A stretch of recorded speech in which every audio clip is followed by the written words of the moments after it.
सुषेण पर्व नाट्य प्रस्तुति में आप सभी का स्वागत, अभिनंदन, वंदन। कार्यक्रम का शुभारंभ हम कर रहे हैं दीप प्रज्वलन के साथ। मंच पर हमारे साथ हैं वरिष्ठ साहित्यकार श्री देवेंद्र दीपक जी। ज्योत से ज्योत जगाते चलो, ज्योत से ज्योत जगाते चलो, प्रेम की गंगा बहाते चलो, प्रेम की गंगा बहाते चलो। राह में आए जो दीन दुखी, राह में। हम अपनी छात्राओं से निवेदन करते हैं कि वे हमारे अतिथियों का स्वागत करें।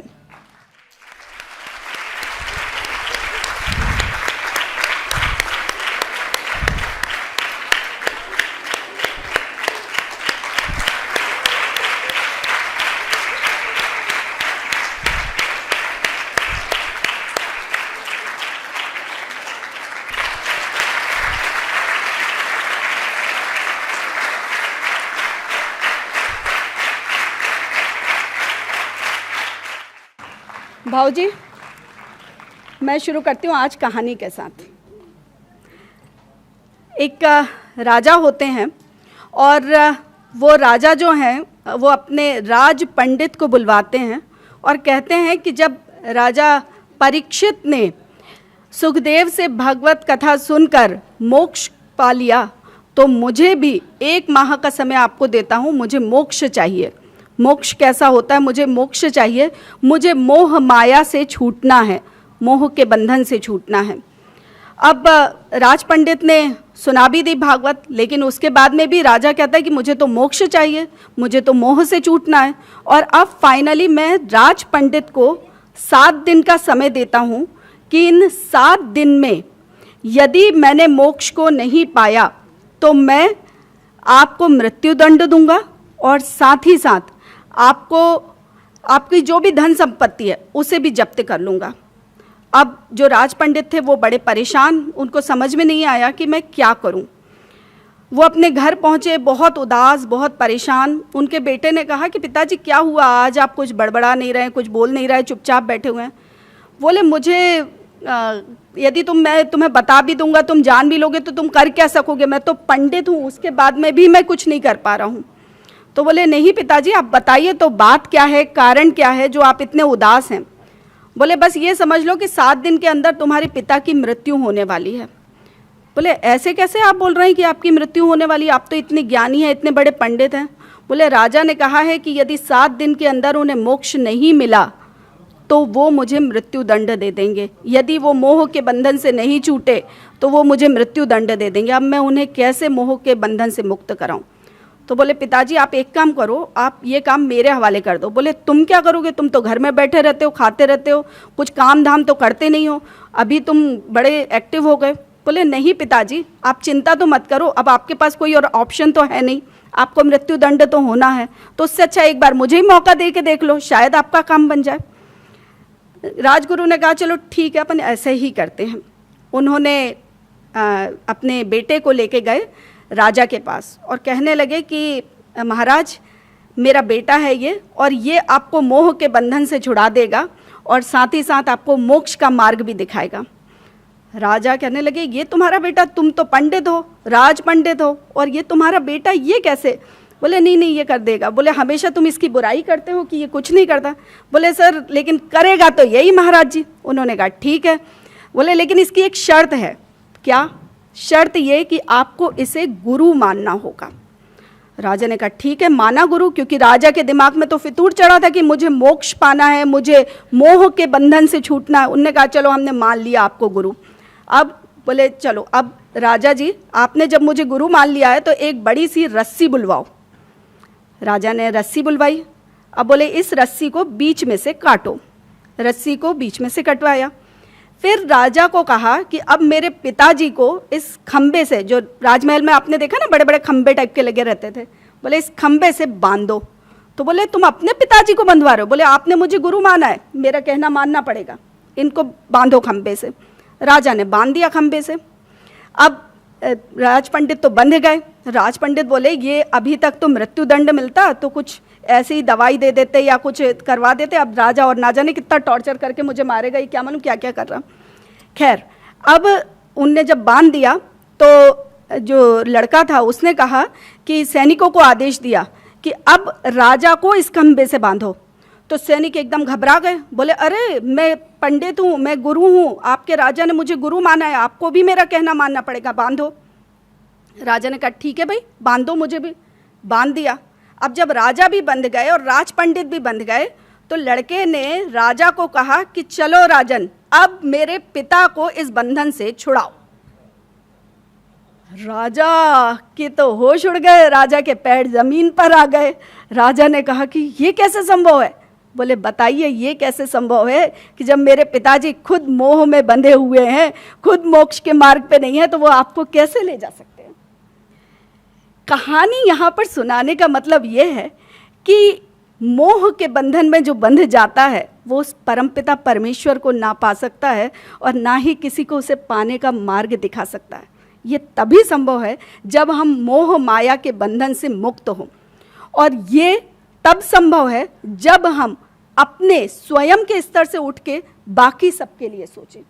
और ऐसे ही सोचने वाले एक वैद्य हुए हैं जो थे तो रावण की लंका के, जिन्होंने रावण की नाभि में अमृत स्थापित किया था उसे अमर बनाने के लिए, लेकिन वहीं शत्रु की सेना के एक शूरवीर लक्ष्मण के मूर्छित होने पर उनको संजीवनी बूटी देने का भी काम किया। सुषेण वैद्य, वैद्यराज सुषेण। वैद्यराज सुषेण की कहानी तो बड़ी अच्छी है, क्योंकि वैद्यराज सुषेण के बारे में ऐसा भी कहा जाता है कि वो सुग्रीव के ससुर थे, यानी सुग्रीव की जो पत्नी थी तारा, उनके पिता थे। उनके बारे में ये भी कहा जाता है कि जब राम जी ने लंका को जीत लिया और जीतने के बाद में जब वो आए राम जी की शरण में, तो राम जी उन्हें अपने साथ ले आए और ला के अपने ननिहाल कौशल्या जी के जो मायका था वहाँ पर भेज दिया उन्हें, और वो वहीं पर ही बस गए। और वहाँ पर आज भी कहा जाता है कि वो आश्रम है जहाँ पर वैद्यराज सुषेण तपस्या किया करते थे और मरीजों का उपचार किया करते थे। और ऐसा भी कहा जाता है कि वहाँ की मिट्टी आज भी इतनी पवित्र है कि यदि कोई उसे अपने माथे से लगा ले तो सारे रोग दोष सब दूर हो जाते हैं। हम धन्वंतरी जी को जानते हैं, प्रभु धन्वंतरी हैं, और उनके बाद में वैद्यराज सुषेण हुए हैं। एक सुषेण महाभारत काल में भी हुए हैं, लेकिन उनकी बात अलग है। पर ये जो सुषेण है, इनकी कहानी आज हम मंच पर देखेंगे, और इस मंच पर प्रस्तुत की जाएगी वो नाट्य प्रस्तुति, क्योंकि ऐसा कहा जाता है कि पढ़ी हुई बातों से ज़्यादा देखी हुई बातें हमें याद रहती हैं, तभी आप सबको फिल्में याद रहती है। तो वैसे ही एक फिल्म की तरह ही यहाँ पे एक नाट्य प्रस्तुति का मंचन होना है। उस नाटक को लिखा है हमारे जो मुख्य अतिथि हैं आदरणीय डॉक्टर देवेंद्र दीपक जी ने, जोरदार तालियां एक बार उनके लिए, और उसे निर्देशित किया है श्रीमती वैशाली गुप्ता जी ने। कार्यक्रम को हम आगे बढ़ाएं, लेकिन उससे पूर्व स्वागत उद्बोधन के लिए मैं सादर आमंत्रित कर रही हूं सचिव शहीद हेमुकालानी एजुकेशनल सोसाइटी आदरणीय श्री AC साधवानी जी को। आदरणीय श्री साधवानी जी।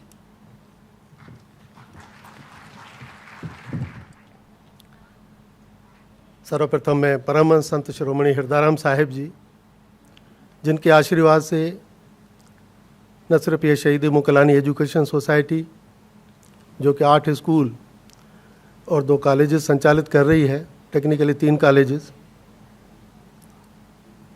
बल्कि और भी समाज सेवा की, मैं समझा you name the activity it will come under the with the blessings of Paramhans Sant ji it is being carried out. चाहे वो सेवा सदन आई हॉस्पिटल हो, आरोग्य केंद्र हो, नयोग परिषद हो, शिक्षा का क्षेत्र हो, स्वास्थ्य का क्षेत्र हो, कोई भी क्षेत्र हो, इन संत जी के आशीर्वाद से यहाँ पे इतनी सारी समाज कल्याण की गतिविधियाँ संचालित हो रही हैं। और ये सब समाज कल्याण की जो गतिविधियाँ हैं उसकी प्लानिंग, एग्जीक्यूशन, संत जी अपने जीते जी भी एक सद इच्छा जाहिर करते थे कि यह कार्य होना चाहिए, तो उसको आगे बढ़ाने का कार्य, उसकी प्लानिंग, एग्जीक्यूशन, उनके उत्तराधिकारी आज हम सबके बीच कृपा करके यहाँ पधारे और इस शहीद मुकलानी एजुकेशन सोसाइटी, न सिर्फ ये सोसाइटी बल्कि जितने भी 10 ऑर्गेनाइजेशंस हैं उन सब के चेयरमैन परम श्रद्धेय सिद्ध बाबू जी यहाँ पे उपस्थित हैं। इन दोनों संतों के आशीर्वाद से ये इतनी सारी कल्याणकारी गतिविधियाँ चल रही हैं। मैं इन दोनों संतों के चरणों में आपकी ओर से, स्वयं की ओर से चरण वंदन करता हूँ, आशीर्वाद की याचना करता हूँ। अगर एक पंक्ति में कहा जाए कि परमहंस संत जी का कितना बड़ा योगदान समाज कल्याण और समाज उत्थान के लिए हुआ है, तो आप देख लीजिए कि बैरागढ़ उपनगर का नाम संत हृदयराम नगर रख दिया गया है।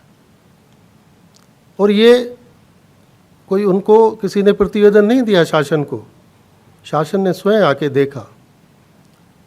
चाहे वो जब भी संत जी यहाँ पे जब रहते थे और अभी भी जो आश्रम है छोटा सा, चाहे वो मुख्यमंत्री हों, कई तरह के मंत्री हों, नेता हों, सब यहाँ पे माथा टेकने आते हैं। तो जब उन्होंने देखा कि इतना बड़ा योगदान है, तब उन्होंने सोचा कि श्रद्धा सुमन तो यही है कि हम इस उपनगर का नाम संत हृदयराम नगर रख दें। मैं कृतज्ञता ज्ञापित करता हूँ। इसके पहले के स्वागत करूँ आज के विशिष्ट अतिथियों का, परम श्रद्धेय सिद्ध बाबू जी का, कि आज वो यहाँ पधारे हैं। आज जो यह नाटक जो मंचन यहाँ पे होने वाला है, और उसके लिए जो आज मंच सुशोभित कर रहे हैं, और मेरे सम्मुख भी बहुत सारे अतिथि बैठे हुए हैं, सभी विशिष्ट अतिथि हैं, मुख्य अतिथि हैं। उन सब का मैं शहीद मुकलानी एजुकेशन सोसाइटी की ओर से, जो कि ये संत Hirdaram naturopathy medical college of naturopathy and yogic sciences संचालित करती है। यहाँ पे बच्चे बैठे हुए हैं हमारे मैनेजमेंट कॉलेज के भी, और साथ ही यहाँ पे बच्चे पधारे हैं, और उनके साथ ही जो फैकल्टीज़, जो हेड से यहाँ आए हैं पीपल्स मेडिकल कॉलेज का भी, उन सभी का हार्दिक स्वागत करता हूँ, अभिनंदन करता हूँ।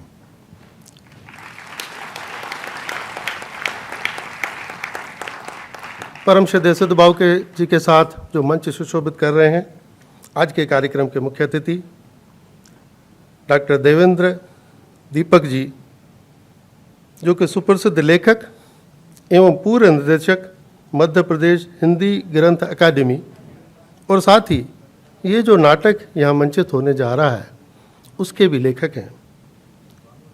आपका हार्दिक स्वागत। लेखक भी हैं और निर्देशक बाबू जी वैशाली गुप्ता जी हैं निर्देशिका, और वो एक रोल भी प्ले कर रही हैं। देखिए, निर्देशिका के होने के साथ साथ एक role play you will find in the play her, तो वो भी विशिष्ट अतिथि हैं हमारी। साथ ही हमारे बीच में डॉक्टर प्रकाश बतुनिया जी, जो चांसलर हैं डॉक्टर अंबेडकर यूनिवर्सिटी लखनऊ के, और चेयरमैन है मध्य प्रदेश पाठ्य पुस्तक निगम के। उनका भी हार्दिक स्वागत सर आपका।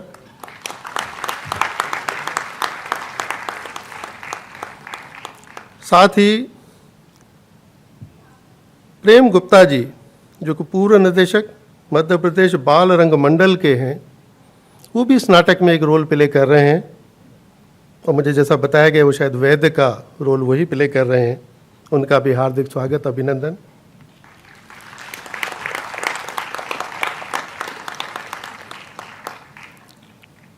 डॉक्टर देवेंद्र दीपक जी के साथ उनकी धर्मपत्नी उषा मेहता जी भी हैं, उनका भी हार्दिक स्वागत।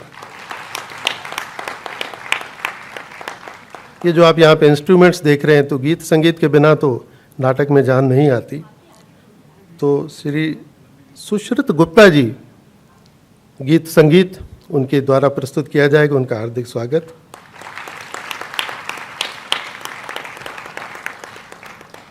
मंच पर विराजमान अन्य जो विभूतियाँ हैं, आदरणीय हीरो बाबू, जो मैनेजिंग डायरेक्टर हैं इस नेचुरोपैथी कॉलेज के, बल्कि संत हृदयराम गर्ल्स कॉलेज के भी, वे उपाध्यक्ष हैं शहीद मुकलानी एजुकेशन सोसाइटी के। साथ ही आदरणीय LC जनियानी जी और कोने में बैठे हैं, वो हैं मैनेजिंग डायरेक्टर सेवा सदन आई हॉस्पिटल। सेवा सदन आई हॉस्पिटल के बारे में बताऊं, जैसे मैं बता रहा था कि संत जी के आशीर्वाद से, परम श्री भाव जी की प्रेरणा और मार्गदर्शन में स्वास्थ्य के क्षेत्र में बहुत कार्य हो रहा है। तो ये जो सेवा सदन आई हॉस्पिटल है, हर हफ्ते कम से कम 2 से 3 फ्री आई कैंप्स वहाँ लगती हैं। वो फ्री आई कैंप्स जो हमारे विजन सेंटर्स हैं, वहाँ से वो एक तरह से ओपीडी सेंटर्स हैं। वहाँ लोग जो गांव के गरीब लोग हैं वो दिखाते हैं आँखें, और अगर वो ऑपरेशन के योग्य होते हैं तो सेवा सदन की जो एम्बुलेंसेज हैं, और एम्बुलेंसेज छोटी मोटी नहीं, बस जैसी एम्बुलेंस है वो, उसमें से उन पेशेंट्स को यहाँ लाया जाता है और ऑपरेशन किया जाता है। लेंस इम्प्लांट किया जाता है, चश्मा, मेडिसिन्स, एवरीथिंग, रहने खाने पीने का सब निःशुल्क होता है। तो उसके मैनेजिंग ट्रस्टी आदरणीय जनियानी जी, साथ ही इस नेचुरोपैथी कॉलेज के प्रिंसिपल आदरणीय श्री हिमांशु शर्मा जी यहाँ बैठे हुए हैं। तो मैं बता रहा था कि मेरे सम्मुख जो बैठे हुए हैं आदरणीय श्री भगवान बाबानी जी, हमारी संस्था के प्रशासनिक अधिकारी हैं। आदरणीय श्री कमल प्रेमचंदानी जी, वरिष्ठ समाज सेवी और बहुत सारी संस्थाओं से जुड़े हुए हैं। उन्होंने बहुत से अच्छी एक पुस्तक भी लिखी है जो शायद वो यहाँ देंगे, भेंट करेंगे। और भी बहुत सारे अतिथि हैं, मैं सबका नाम मुझे याद नहीं है कि बताया नहीं गया है। मैं सभी का हृदय से इस सभागार में हार्दिक स्वागत करता हूँ, अभिनंदन करता हूँ, वंदन करता हूँ। मैं स्वागत करता हूँ उन 28 बच्चों का। मुझे बताया गया कि 28 बच्चे हैं जो ये अर्घ्य कला समिति जो कि नाटन का मंचन कर रही है, वो बच्चे स्कूलों में कॉलेजों में पढ़ते हैं, तो वो यहाँ पे अदाकारी यहाँ दिखाएंगे इस नाटक में। उनका भी हार्दिक अभिनंदन, स्वागत।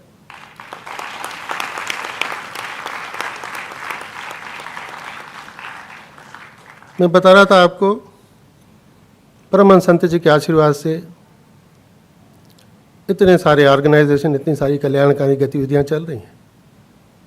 ये जो स्कूल और कॉलेजेस हैं, इनमें बहुत ही अच्छी गुणवत्ता की शिक्षा दी जाती है और साथ ही बच्चों में संस्कार रोपित किए जाते हैं। आपने नहीं सुना होगा कि किसी स्कूल में आरती के ऊपर सेशन होता हो, आपने नहीं सुना होगा कि दाना पानी के ऊपर सेशन होता हो, my mother my best friend, क्षमा दिवस, कितने सारे सेशंस होते हैं। और उसके फॉलोअप सेशंस कॉलेजेस में भी होते हैं ओरिएंटेशन के रूप में, ताकि ये संस्कार पक्के हो जाए इन बच्चों को, इन बेटियाओं को, और वो योग्य नागरिक बने। जैसा मैंने बताया, परम श्रद्धेय भाऊ जी इतने 10 ऑर्गेनाइजेशंस के चेयरमैन हैं, कितना सारा काम रहता होगा उनको। हम जैसे वॉलंटियर्स को मार्गदर्शन देना, देश विदेश के जो फॉलोअर्स हैं स्वामी जी के, जो यहाँ की कल्याणकारी गतिविधियाँ देखते हुए मुक्त हस्त से दान राशि मुहैया कराते हैं, उनसे तारतम्य बिठाना, उनसे बात करना।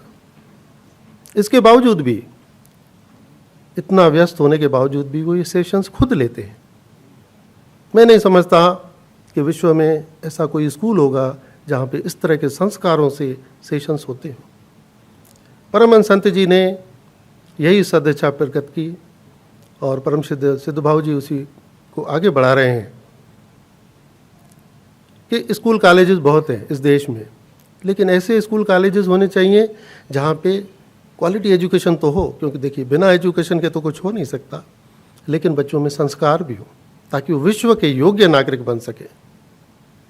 यही उद्देश्य लेके न सिर्फ ये शहीद मुकलानी एजुकेशन सोसाइटी, 2 हमारी एजुकेशन सोसाइटी और हैं, सुधार सभा और लक्ष्मी देवी विकोमल श्राफ एजुकेशन सोसाइटी। तीनों एजुकेशन सोसाइटी में कुल 15 स्कूल हैं और ये 3 कॉलेजेस मैंने आपको बताए। संत हृदयराम गर्ल्स कॉलेज की आपको क्या बात करूं, बल्कि नेचुरोपैथी कॉलेज और शिम भी जो मैनेजमेंट इंस्टीट्यूट है, बहुत ही अच्छा प्लेसमेंट होता है। मेरिट लिस्ट भरी पड़ी रहती है। विश्वविद्यालय बरकतुल्लाह विश्वविद्यालय की जो मेरिट लिस्ट जारी होती है, अभी हाल ही में संत हृदयराम गर्ल्स कॉलेज की जो मेरिट लिस्ट जारी हुई, 16 बच्चियाँ मेरिट में आई और 3 तो गोल्ड मेडलिस्ट। आप सोचिए, ये सब संतों का आशीर्वाद है। यह सब बाबूजी जो संस्कार देते हैं, जिसके कारण बिटियाएं अपने माता पिता का और बड़ों का आदर करती हैं, ये उनका आशीर्वाद है। और इन सब आशीर्वादों का सुफल ये होता है कि जो विद्यार्थी हैं, जो बिटियाएं हैं, बहुत मेहनत से पढ़ाई करती हैं और निश्चित रूप से बहुत आगे बढ़ेंगी। इस तरह के कार्यक्रम, चाहे वो देशभक्ति के हों, चाहे मैथोलॉजिकल हों, परम श्रद्धेय बाबूजी के प्रेरणा और मार्गदर्शन में आयोजित होते रहते हैं। इसी कड़ी में आज का यह नाटक है, जो संत Hirdaram naturopathy and medical college के तत्वावधान में आयोजित किया जा रहा है। मेडिकल कॉलेज, ये नेचुरोपैथी कॉलेज, नेचुरली ये जो राज वैद्य हैं, उसका आप नाटक देखेंगे। मैं पुनः इस सभागार में उपस्थित सभी विशिष्ट अतिथियों का, मुख्य अतिथियों का पुनः हार्दिक अभिनंदन करता हूँ, स्वागत करता हूँ। Thank you.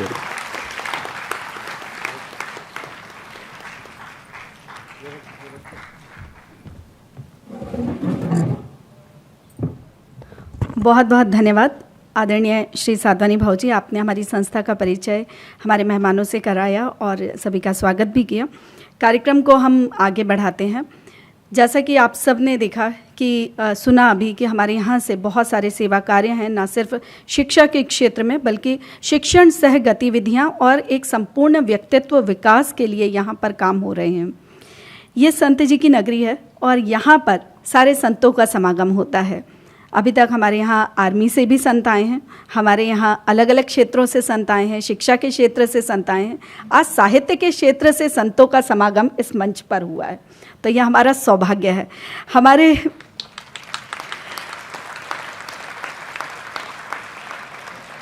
यह हमारा सौभाग्य है कि आज हमारे बीच श्री प्रकाश बर्तूनिया जी भी हैं, जो अध्यक्ष हैं मध्य प्रदेश पाठ्य पुस्तक निगम के और कुलाधिपति हैं डॉक्टर अंबेडकर केंद्रीय विश्वविद्यालय लखनऊ में। सर, आप यहाँ आए हैं तो हमें लग रहा है कि क्यों ना लगे हाथ, हमारे बच्चों को आपका भी आशीर्वाद मिल जाए। तो निवेदन करना चाहेंगे कि कृपया अपना संक्षिप्त उद्बोधन के साथ आशीर्वाद प्रदान करने की कृपा करें। जोरदार तालियों के साथ स्वागत श्री प्रकाश बर्तूनिया जी का। परम सम्मानीय सिद्ध भाऊ जी और इस कार्यक्रम के मुख्य अतिथि प्रसिद्ध साहित्यकार, लेखक, कवि, मेरे गुरु, जिनका वरद हस्त मेरे ऊपर पिछले 30-35 साल से निरंतर रहा है, ऐसे श्री देवेंद्र दीपक जी और श्रीमती उषा मेहता जी, इस संस्था के सचिव श्री साधवानी जी और हिमांशु जी प्राचार्य जी और हमारे ट्रस्ट के अध्यक्ष जी हीरो ज्ञानचंदानी जी और इस सुंदर आयोजन की संचालिका जी और मेरे सम्मुख विराजमान मेरे गुरुवर, साहित्यकार, संस्कृति और सभ्यता के विशेषज्ञ रामेश्वर पंकज मिश्र जी, वेद पुराण के विद्वान और संस्कृत के प्राचार्य डॉक्टर रघुवीर गोस्वामी जी, एक बहुत ही युवा लेखक जिनकी पिछले दिनों कई पुस्तकें आई है, ऐसे सुधीर आजाद जी, हमारे यहाँ के वरिष्ठ मेरे मित्र और बहुत सक्रिय कमल प्रेमचंदानी जी, प्रीति खरे जी, और मैं क्षमा चाहता हूँ अनेक गणमान्य और विद्वान यहाँ विराजमान हैं, उनके नाम मैं नहीं जानता। वो प्यारे छात्र छात्राओं, आचार्यगण, आज का ये कार्यक्रम बहुत सुंदर लगा और मेरा सौभाग्य है कि मैं ऐसे संत जी की पवित्र नगरी में मुझे यहाँ आने का मौका मिला। मुझे लगता है कि देश में सेवा के क्षेत्र में और शिक्षा के क्षेत्र में संत हृदयराम नगर ने एक आदर्श रूप धारण कर लिया है और ये एक अनुकरणीय संस्था बन गई है, जो कि मेरे देखने में भी नहीं आई है कि इतना शिक्षा का, सेवा का केंद्र के रूप में संत हृदयराम नगर एक देश में नवीन स्थान प्राप्त कर रहा है। ऐसे स्थान पर आकर ऐसे संत जी की पवित्र नगरी में आके मुझे मेरा सौभाग्य मैं समझता हूँ। दीपक जी के आज यहाँ आरती कला समिति द्वारा दीपक जी का एक नाट्य की प्रस्तुति है और मैंने दीपक जी की अनेक पुस्तकें भी पढ़ी है। अनेक पुस्तकों के विमोचन में मैं मंच पर भी रहा हूँ आपके साथ। बहुत सारी पुस्तकें, काव्य संग्रह हैं, ऐसे कई नाम लिए जा सकते हैं। और नाटक भी उनका भूगोल राजा का, खगोल राजा का बहुत प्रसिद्ध हुआ है। आपातकाल के दौरान जब कोई मुंह से बोलने के पहले 10 बार सोचता था। आप तो उम्र में बहुत कम है, लेकिन बहुत विचित्र स्थिति थी। प्रजातंत्र तो समाप्त लगभग हो ही गया था, बोलने की आज़ादी और मौलिक अधिकारों का भी हनन हो गया था। ऐसे समय डॉक्टर देवेंद्र दीपक ने आवाज़ बुलंद की और खगोल राजा का और भूगोल राजा का नामक एक बहुत अच्छा नाटक उनका मंचन हुआ और पुस्तक भी आई। ऐसा अनेक संस्कृति के क्षेत्र में, साहित्य के क्षेत्र में, आध्यात्म के क्षेत्र में और भाषा के क्षेत्र में उनकी बहुत सारी पुस्तकें हैं। ये नाटक का मंचन मैंने पहले भी देखा है। इसके पहले एक और नाटक श्रवण कुमार के, जो मातृ भक्त पितृ भक्त श्रवण कुमार है, उस पर भी उनका मंचन इसी संस्था द्वारा हुआ है, वो भी मैंने देखा है। और ये संस्था जो वैशाली गुप्ता और उनके पतिदेव पिछले करीब 25-30 सालों से लगातार नाट्य कला की क्षेत्र में बहुत सक्रिय हैं। तो ऐसे मेरा सौभाग्य है कि आज फिर मुझे डॉक्टर देवेंद्र दीपक जी के नाट्य का मंचन देखने को मिलेगा। आप सबको मैं बधाई देता हूं और धन्यवाद देता हूं, यहाँ मुझे अवसर दिया उसके लिए धन्यवाद।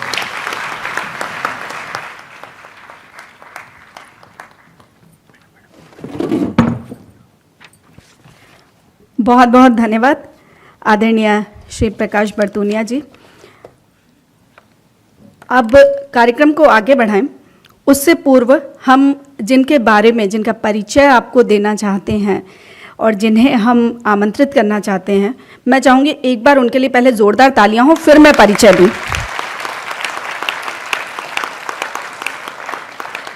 जानते हैं ये तालियां किस लिए हैं? ये तालियां हैं हमारे कार्यक्रम के मुख्य अतिथि डॉक्टर देवेंद्र दीपक जी के लिए, जो लगभग 90 साल के हैं और इस उम्र में भी इतने एक्टिव हैं।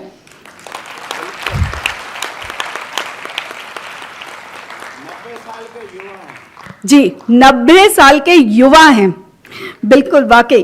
और अच्छा, एक बहुत अच्छी बात है कि युवाओं से उनका इतना अपनत्व है कि उस कारण से उनको और डबल एनर्जी मिलती है, तो और ज़्यादा यंग पे यंग होते जा रहे हैं हमेशा।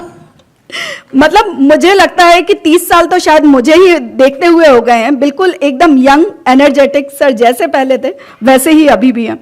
कार्यक्रम को हम आगे बढ़ाते हैं और आपका परिचय हम आपसे कराना चाहेंगे। 31 जुलाई 1934 में आपका जन्म हुआ था और आदरणीय डॉक्टर देवेंद्र दीपक जी ने हिंदी और अंग्रेजी में स्नातकोत्तर की उपाधि प्राप्त की। साथ ही आप PhD तो हैं ही। आपकी जो चर्चित कृतियां हैं उसमें सूरज बनती किरण, बंद कमरा, जो खुली किताबें, कविताएं, आपातकालीन कविताएं हैं इसमें। इसके अलावा मास्टर धर्मदास कविता, हम बौने नहीं, इसके अलावा भूगोल राजा का, खगोल राजा का काव्य नाटक, ये बड़ा चर्चित हुआ है। शायद आप लोग तो थिएटर जाते नहीं हैं, लेकिन ये पूरे भारत में प्रसिद्ध हुआ और हर जगह लोगों ने इसे देखा और सराहा। आपकी किताब स्वामी विवेकानंद और अस्पष्टता, पत्रकार कन्हैया मिश्र, प्रभाकर, मातृभाषा और शिक्षा, इसकी 6 लाख प्रतियों का वितरण हुआ और ये कन्नड़ में भी बहुत प्रसिद्ध हुई।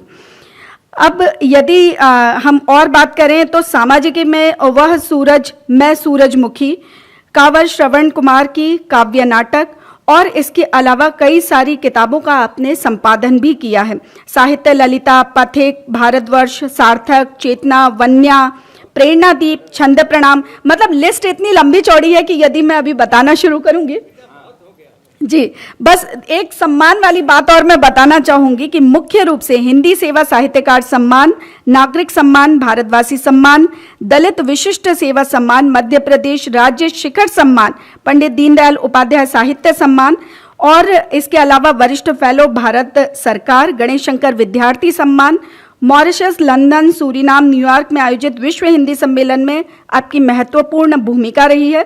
रचना धर्मिता पर छात्रों द्वारा 8 शोध कार्य, रचनाओं का अनेक भाषाओं में अनुवाद और पाठ्यक्रम में सम्मिलित हैं। तो अब हम बिना देर किए चाहेंगे कि आपका आशीर्वाद, आपका मार्गदर्शन और आपके सुवचन हम सबको प्राप्त हो। जोरदार तालियों के साथ स्वागत डॉक्टर देवेंद्र दीपक जी का, और एक बार और तालियां बजा दीजिए क्योंकि इन्होंने देह दान का संकल्प भी ले रखा है। जो सबसे महत्वपूर्ण बात जो मैं भूल गई, देह दान का संकल्प लिया है। जोरदार तालियों के साथ डॉक्टर देवेंद्र दीपक जी।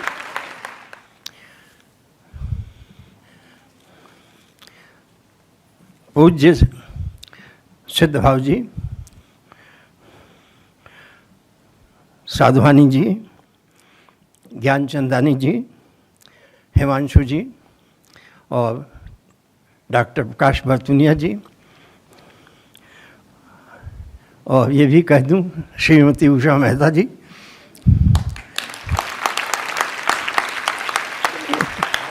ये एक संयोग है कि आज दर्शक दीर्घा में हमारे कुछ ऐसे लोग बैठे हैं जिन्होंने सुषेण पर्व के लेखन कार्य से ही जो मेरे साथ जुड़े रहे हैं। आज दर्शक दीर्घा में प्रोफेसर प्रभा मिश्रा हैं, डॉक्टर प्रीति खरे हैं,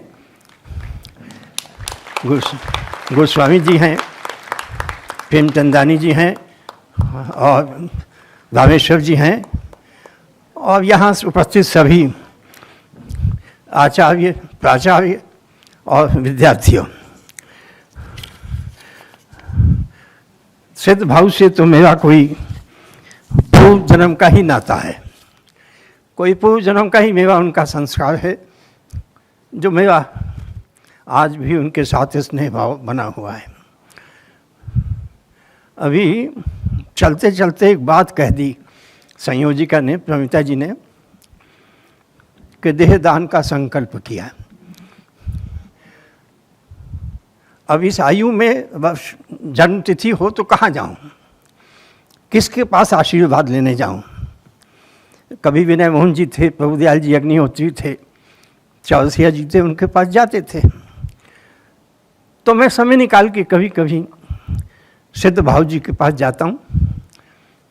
तो एक बार मैं सिद्ध भाव जी के यहाँ गया, पति पत्नी के साथ जाता हूँ, तो मैंने उनके सामने अपने मन की एक बात रखी कि मैं देहदान का संकल्प करना चाहता हूँ।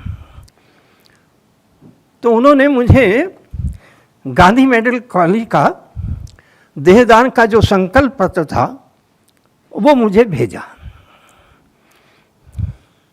अब मेरे पास गांधी मेडिकल कॉलेज का वो फॉर्म भी था, और जो बीज वपन किया सिद्ध भाव जी ने, उसको अंकुरित होने का समय था। और ये संयोग है कि वो बीज जिस दिन मेरी गौ उवाच काव्य संकलन का विमोचन स्वामी रामानंदाचार्य जी जो रामानंद पीठ के हैं, उन्होंने मेरी उस गौ उवाच पुस्तक का लोकार्पण किया, और उस समय मैंने वो शपथ पत्र लिया और मैंने ये कहा कि बजाय इसके गांधी मेडिकल कॉलेज की जो रेपुटेशन है कोई बहुत अच्छी नहीं थी, इसलिए मुझे लगा कि भाई चीज़ ऐसी जगह जाए। तो मैंने फिर एम्स के यहाँ अपना रजिस्ट्रेशन कराया। तो जो बीज कभी सिद्ध भाव जी ने डाला था वो रामनरेशाचार्य जी के सामने संपन्न हुआ, और इसके लिए मैं जो कुछ कहता हूँ कि विद्यार्थियों के लिए जीवन रहा, तो अंत में भी वो विद्यार्थियों को ही काम आए, क्योंकि वही उसको पढ़ेंगे। इस नाटक को लिखते समय असली बात क्या है कि मैं जो कुछ मैंने किया, जो कुछ मैंने लिखा, वो सब राम जी की कृपा थी। जो आगे लिखूंगा वो भी राम की कृपा रहेगी। जो नहीं लिख पाऊंगा वो राम जी की इच्छा होगी। ये जो सुषेण हमने लिखा तो ये भी राम काज ही था, राम काज था। इसीलिए जिस समय इसको मैं लिख रहा था उसी समय वैशाली जी से चर्चा हुई तो उनका देखिए सबसे पहले इसका मंचन मैं करूँगी। किताब नहीं आई थी, जब किताब नहीं आई उससे पहले तुलसी मानस भारती के संपादक आज यहाँ नहीं है मिश्रा जी, उन्होंने कहा किताब छपने से पहले मैं इसको पूरे नाटक को अपने मानस भारती के अंक में प्रकाशित करूँगा। किताब छपी, पूरी नहीं छपी थी, उसकी टेक्स्ट डाली गई तो प्रभा मिश्रा जी ने पहली समीक्षा उसके ऊपर लिखी। तो ये राम काज था, इसीलिए हुआ। तो ये जो राम काज है, ये राम काज क्या, राम काज करबे को अथ राम राज्य होगा तो राम काज से होगा। और राम काज क्या है? सनातन जीवन मूल्यों के आधार पर जो उनके राम के आदर्श हैं, जो सनातन जीवन मूल्य हैं, उन जीवन मूल्यों को लेकर हम जो कुछ भी काम करते हैं, हम पढ़ाते हैं, लिखते हैं, विचार करते हैं, व्यापार करते हैं, जो कुछ भी उनके आदर्शों को सामने रखकर करते हैं वही रामकाज है। और रामकाज कभी विफल नहीं होता। ये जो आज मैं नाटक लिख रहा हूँ ये भी रामकाज है, ये जो आज मंचन कर रहे हैं वो भी रामकाज है, और जो आप देख रहे हैं वो भी रामकाज है, क्योंकि आपके भीतर वो जीवन मूल्य संचरित हो जिसके कारण समाज आगे बढ़े। ये इस नाटक का बहुत बड़ा सौभाग्य रहा कि अभी इसका मराठी ट्रांसलेशन हो चुका है, जल्दी ही वो प्रकाशित होगा। अंग्रेजी ट्रांसलेशन चल रहा है, सिंधी ट्रांसलेशन नेपथ्य में है। और सबसे बड़ी बात, इस नाटक को लिखते समय मेरे सामने एक सच्चाई थी जिसका वो इशारा करना चाहता हूँ कि हम सब कहीं ना कहीं द्वंद्व में फंसे रहते हैं, और जब तक द्वंद्व का निवसन नहीं होगा तब तक पुरुषार्थ नहीं होगा। वो गीता में जो संशय शब्द है वही है कि द्वंद्व है, क्या करूं ना करूं, करूं तो हाँ करूं, क्या करूं। ये जो द्वंद्व है, इस सब से हमें अपने अपने जीवन में मुक्त होना चाहिए, क्योंकि उसी से पुरुषार्थ बनेगा, और पुरुषार्थ बनेगा तो परमार्थ बनेगा। और हमारे सिद्ध भाव जी केवल परमार्थ की ओर आपका ध्यान जाए, इसीलिए शिक्षा है, इसलिए सेवा है। और सेवा क्या है? मैं अभी मुझे स्पॉन्डिलाइटिस है, तो मैं आते समय क्रोसिन की पैरासिटामोल लिया, तो मैं कहता हूँ सेवा भी तो पैरासिटामोल है, पेन किलर है। जहाँ कहीं सेवा कर रहा है तो किसी के दर्द को, किसी के दुख को कम कर रहा है। तो ये जो सेवा है ये पैरासिटामोल है, पेन किलर है, और जो इस माध्यम से इस काम को करता है वो सचमुच समाज के दुख दर्द को कम करता है। एक अनेक प्रकल्प यहाँ चल रहे हैं, उन सारे प्रकल्पों के मूल में मानव की सेवा, परहित, परमार्थ। और एक बात और भी है कि जो सेवा आपने ली और जिस सेवा से आपका सामर्थ्य बढ़ा, आपका कर्तव्य है कि वो सेवा भी आगे आप भी दें। केवल सेवा ली और चल दिए, ये कोई अर्थ नहीं हुआ। सेवा से जो सामर्थ्य आपके भीतर हुआ वो सामर्थ्य फिर समाज की सेवा के लिए लगे, उसका पुनर्निवेश हो, यही आवश्यक है। ये जब नाटक लिख रहा था तो नाटक लिखते समय, अभी आप पर देखेंगे सब, उसमें एक सबसे बड़ा प्रश्न मेरे मन में था कि उसका जो द्वंद्व है कि मैं तो राजवैद्य हूँ, मैं कैसे जाऊँ। तो उसके द्वंद्व के शमन के लिए कोई ना कोई व्यक्ति चाहिए। तो मैंने, क्योंकि तुलसी बाबा ने तो केवल 2 चौपाई में निपटा दिया कि हनुमान जी उसको मकान समेत उठा लाए और जैसे लाए थे वैसे ही छोड़ा है। मैंने सोचा कि जिस राम ने एक गिलहरी से जो प्रेम करना चाहता है, उस गिलहरी से प्रेम करने वाले और उसके प्रति कृतज्ञता ज्ञापित करने वाला आदमी ऐसा कैसे हो सकता है कि सुषेण का कोई नोटिस न ले। इसलिए मैंने एक उसके पत्नी का पात्र खड़ा किया और उसके माध्यम से ये संदेश दिया कि जीवन साथी कैसा हो, सूर्य माता जैसा हो। क्यों? क्योंकि जब वो द्वंद्व में है, वो कहे मैं तो राजवैद्य हूँ, वो कहती है भाई राजवैद्य से पहले तुम वैद्य हो, और जब वैद्य थे तो जैसे आपका दीक्षा समारोह होगा ऐसा ही उसका भी दीक्षा समारोह हुआ था। तो उसने कहा आपने क्या दीक्षा ली थी? तब वो सहता है मैं चलूँगा। एक फिर द्वंद्व उसके मन में आता है कि मैं चिकित्सा तो कर रहा हूँ और चिकित्सा सफल ना हुई तो क्या होगा, तो मैं तो ना राम का ना है रावण का रहा। तब राम जी उसका निष्ठा कहते हैं, राम कहते हैं कि राम जिस पर निष्ठा करता उस पर कभी संदेह नहीं करता।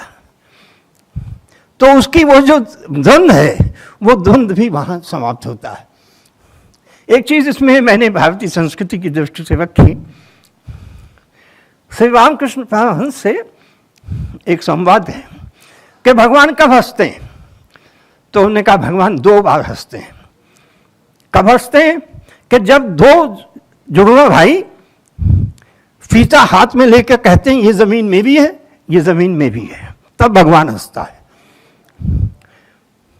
भगवान दोबारा कब हंसते हैं कि जब कोई मरासन्न व्यक्ति हो और डॉक्टर कहे मैं उसको ठीक कर दूंगा, तब भगवान हंसते हैं कि डोर तो कट चुकी है।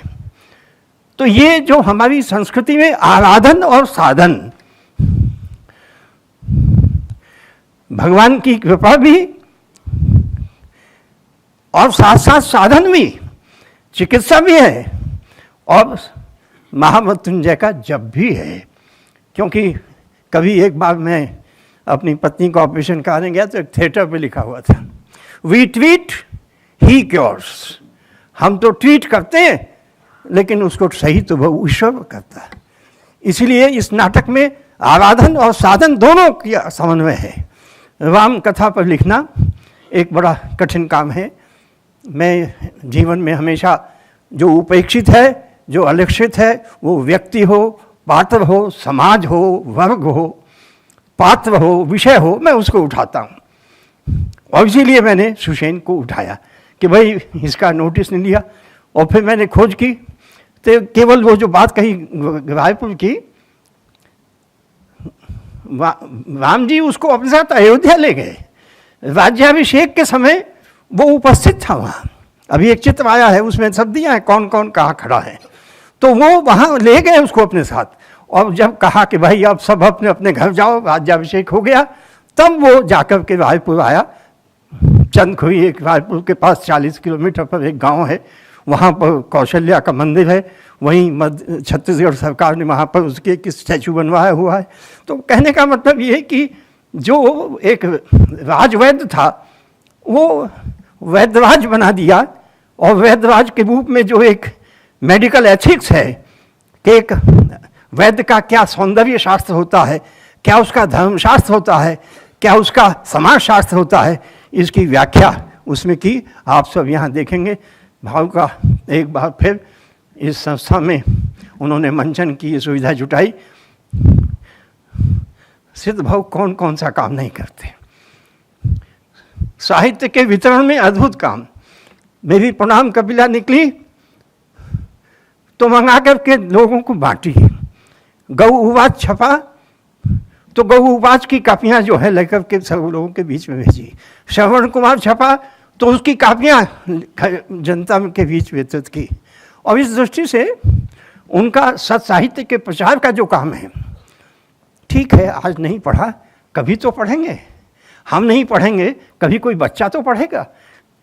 रखी हुई किताब, आपके सेल्फ में रखी हुई किताब कभी ना कभी किसी ना किसी दिन आपके काम आएगी। आपसे एक विनती करते थे, आप गूगल बहुत चिल्लाते हैं, ध्यान रखिए गूगल तो सहायक है, पुस्तक ही नायक है। ये जो पुस्तक है, ये जो ग्रंथ है वही नायक है। इसलिए जिस स्वाध्याय में अध्ययन में आप लगे हैं आप सफल हों, और आपके लिए ही ये नाटक है, क्योंकि आप सब भावी चिकित्सक हैं। एक चिकित्सक के रूप में आपकी क्या एथिक्स होनी चाहिए, क्या नैतिकता होनी चाहिए। और उसमें यही भगवान कहते हैं कि भाई गुशेन, जिस दिन कोई रोगी तेरे पास आता है हंसते हुए जाता है, वही तेरी एस्थेटिक्स है, वही तेरा सौंदर्य शास्त्र है। और जिस दिन तू निर्भय होकर, निशंक होकर, बिना लोभ के चिकित्सा करता है, वही तेरा धर्मशास्त्र है। और जिस दिन तू भेदभाव नहीं करता, क्योंकि डॉक्टर के सामने न धर्म है, न देश है, न पार्टी है न दल है, डॉक्टर के सामने केवल रोगी है। इसलिए उसका निदान, इसीलिए वो कहता है प्रभु मुझे बस ऐसा वर दो। कहते हैं तुम्हें क्या चाहिए? कहने लगे मुझे कुछ नहीं चाहिए, बस मेरे दरवाजे पर जब कभी योगी रोता हुआ आए तो हंसता हुआ लौट कर जाए, बस इतना ही वरदान मैं चाहता हूँ। यही आज के दिन मैं आपसे कहकर अपनी बात समाप्त करता हूँ। आज का ये दिन मेरे लिए बहुत महत्वपूर्ण है, क्योंकि मैंने जो लिखा, जिस आशय से लिखा, जिन लोगों तक पहुँचना चाहिए, आज वो फिर पहुँच रहा है। इससे पहले पूरे आयुर्वेद परिषद के राष्ट्रीय अधिवेशन में इसका मंचन हुआ, इसके बाद फिर आरोग्य भारती के राष्ट्रीय कार्यकारिणी के सामने मंचन हुआ, और आज यहाँ कई कॉलेजेस के आचार्य प्राचार्य भी बैठे हैं। आप सब ने इसको देखेंगे तो लगेगा कि इसमें जो निहित संदेश है वो कितना महत्वपूर्ण है। आयुर्वेद की विजय भी इसमें है, वनस्पतियों का सम्मान भी इसमें है, जड़ी बूटी का सम्मान भी इसमें है। वो धरती माता जिसने ये वनस्पतियाँ पैदा की, उसको भी प्रणाम करने का अवसर है। एक बार फिर आप सबका बहुत बहुत धन्यवाद।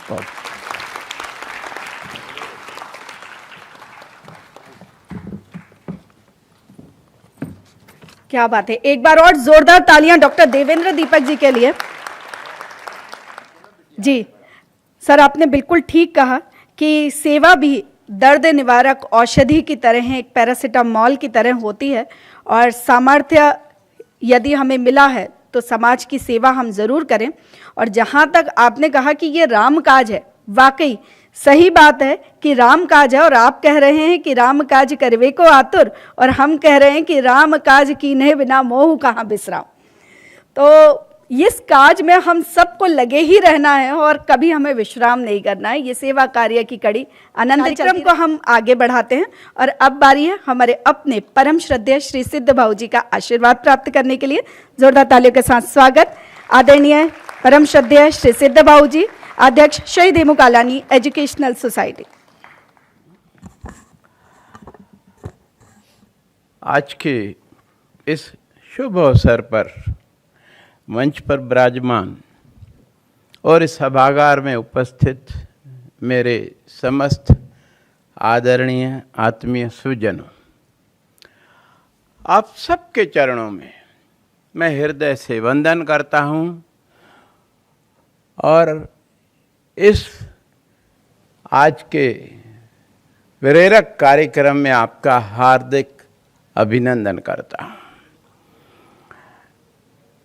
मैंने कुछ ज़्यादा सुषेण जी के बारे में पढ़ा नहीं है, लेकिन आदरणीय श्री राजीव दीक्षित जी के उद्बोधन में मैंने सुना था,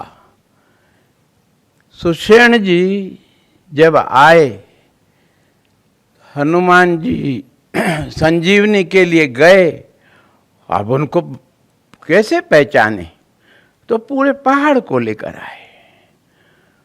संजीवनी तो समय रहते उसका स्वरस दे दिया गया, लक्ष्मण जी बच गए, लेकिन उन्होंने कहा कि उसके बाद भी काफी समय तक, कई महीने वो पर्वत वहीं रहा उनको प्रार्थना करके।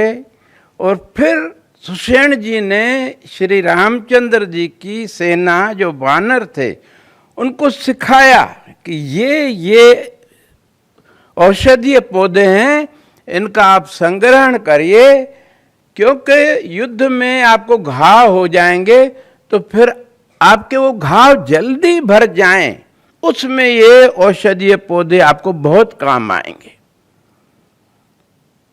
और उन्होंने बहुत विपुल मात्रा में उनके निर्देशानुसार वो औषधीय पौधे संग्रह किए, और युद्ध में वो देखिए कितने अच्छी हमारे आयुर्वेद में तो कैंसर तक का इलाज था। ये तो बीच में जो मुगल आए और उन्होंने हमारे जला दिए किताबें विताबें, तो अभी हम एक अपने आप को अभी भी हम जो है पाश्चात्य का अंधानुकरण करने वाला ये माइंड सेट हो गया है। हम जब योग कराते थे फ्री में, लोग आते नहीं थे। अब जब पूरे विश्व में होने लगा तो अभी पैसे दे करके भी योग सीखने लोग आते हैं हर मोहल्ले में। ये हमारा मानसिकता है। वो ऐसी औषधि है, जड़ी बूटियां थी कि युद्ध में जितने घायल होते थे रात को उनका लेपन बना करके लगाया जाता था और सुबह तक जख्म भर जाता था और वो वानर फिर से लड़ने के लिए तैयार हो जाते थे। कितनी बड़ी अद्भुत बात है। और हमें हमारा वो खजाना फिर से ढूंढने के लिए हमें प्रेरित करती है। आज का नाटक तो अपने आप में प्रेरक है ही है, लेकिन मैं आदरणीय गुरुदेव से निवेदन करूंगा कि आपने जो आपातकाल के समय लिखा है, आपातकाल पर, हमारे ये बच्चे तो उस समय पैदा ही नहीं हुए थे। एक बार उस नाटक का मंचन भी यहाँ पर यदि हो जाए तो हम आपके हार्दिक आभारी रहेंगे, क्योंकि इनको मालूम पड़े कि ये प्रजातंत्र आजादी क्या है और आपातकाल क्या था। धन्यवाद। जय हिंद।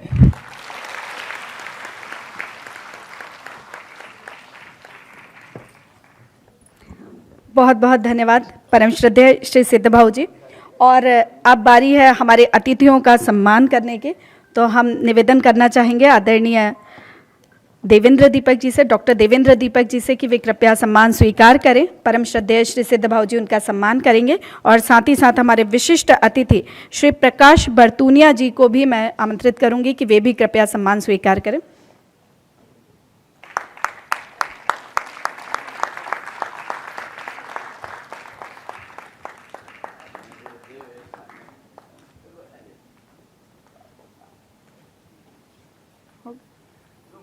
जी जी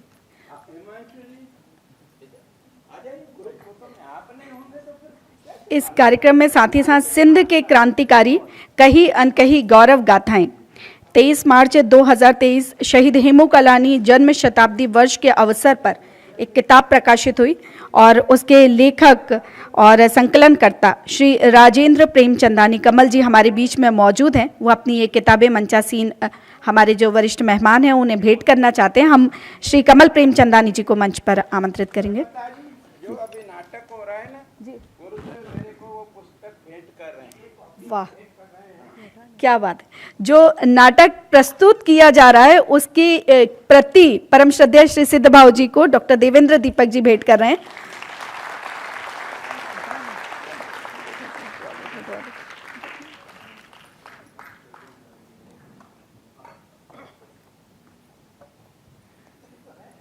बस कुछ ही समय में आप देखेंगे नाटक सुषेण पर्व अर्घ्य कला समिति भोपाल की प्रस्तुति है।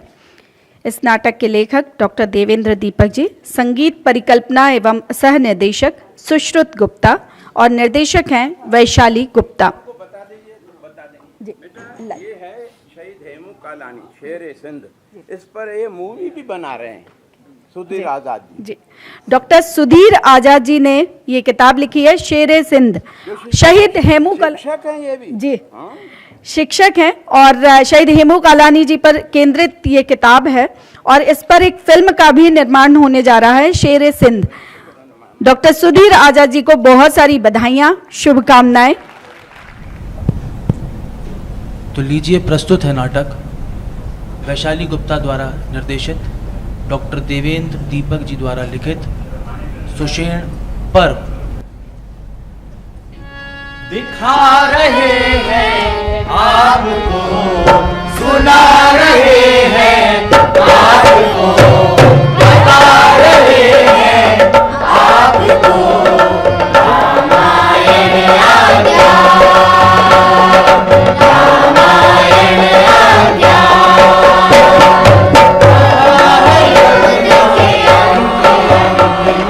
कथा है युग के अंत अंत की, सुषेण नामक एक वैद्य की, सुषेण नामक एक वैद्य की है आयुर्वेद आचार, है आयुर्वेद आचार, आयुर्वेद आचार। सुनो सुनो, युद्ध हो रहा है। नहीं, चील कौवे लड़ रहे हैं। जब तुम्हें पता है युद्ध हो रहा है तो मुझे क्यों बता रही हो? जब तुम्हें पता है कि युद्ध हो रहा है तो हमसे क्यों पूछ रहे हो? मैं जा रहा हूँ अपने शिविर में। हाँ हाँ, जा रावण जीतेंगे। जीतेंगे तो हम ही। सपनों में। बंधु, युद्ध का हम चाहते हैं। युद्ध में कुछ शांत, कुछ घायल, कुछ मरणासन। युद्ध से अधिक युद्ध का उन्माद। मुक्त सब संधि संवाद। पर ये युद्ध क्यों? ये युद्ध क्यों? ये युद्ध नाम का है भाई। है? क्या भांग है खाई? अरे भांग खाए तुम्हारे दुश्मन। ये युद्ध नाक का नहीं तो और क्या है? सही कहती हो। नाक करने पर युद्ध और अब नाक बचाने पर नाक बचेगी कि नहीं? मैं ज्योतिषी नहीं। माना तुम ज्योतिषी नहीं, पर कोई अनुमान तो होगा। देखो, युद्ध के अभिप्राय हट। अच्छा, युवा हट, राजहट, त्रिया हट। समझ गए। सूपनखा का हट, मेरे अपमान का बदला लो। त्रिया हट, मेघनाथ की जीत। युवा हट, और इन दोनों का संवेदु महाराज का हट। राजहट। देखो, हठीले हृदय में करुणा नहीं होती। हट मनोग्रंथि है, सो तो है। और युद्ध अहंकार की संतान है, और परिणाम भीड़ भरा शमशान। बंधु, आज का युद्ध तो बड़ा भयंकर है। क्योंकि राम की सेना का नेतृत्व कर रहे हैं लक्ष्मण, और लंकेश की सेना का युवराज मेघनाथ। इसमें क्या विशेष है? अभी लंका की आग बुझी नहीं है, युवराज वापस आएंगे उल्टे पांव। मैंने सुना युवराज के पास प्राणघातनी शक्ति है। हाँ, और मैंने सुना लंकेश ने कहा ये लो युवराज प्राणघातनी शक्ति, आज लक्ष्मण को लाना है जीवित या अमृत। अच्छा, ऐसा हुआ। हमें भी युद्ध देखना है। चलो चलो चलो चलो चलो चलो।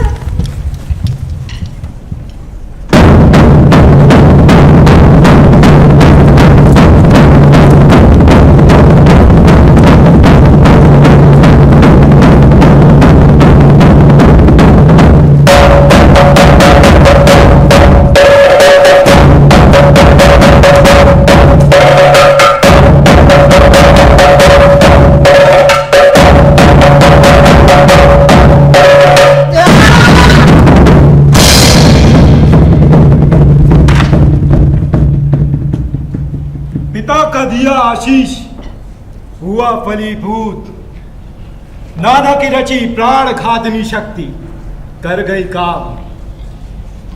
लक्ष्मण को मार वापस आ गई, अब कल यही राम के काम आएगी। पिता की चिंता व्यर्थ, इन दोनों के समक्ष मैं स्वयं सामर्थ। उठाओ इसे और ले चलो शिविर में।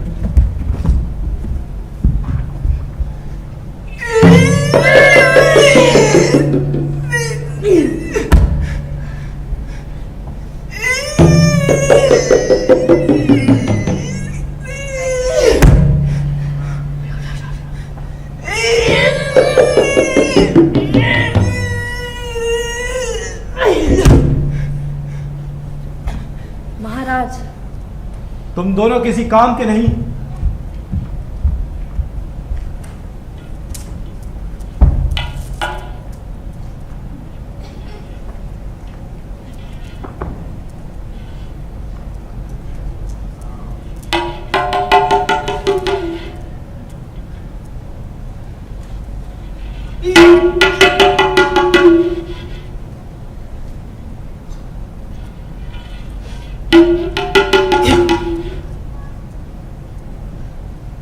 लगाओ हाथ तुम भी।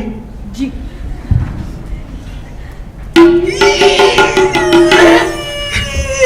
उठा इंद्रजीत, पसीने पसीने क्यों हो गए बंधु?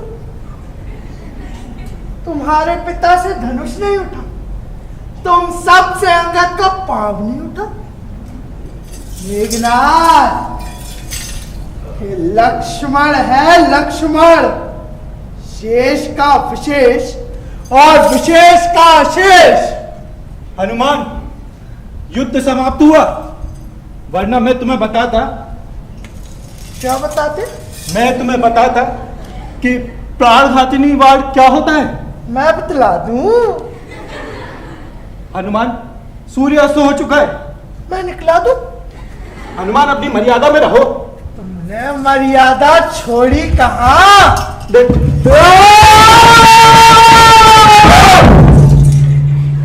मैं तुम्हें बताऊंगा। भैया, भैया, भैया, राम,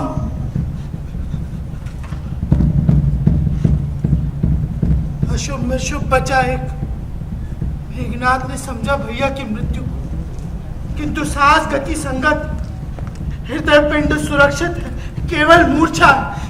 भैया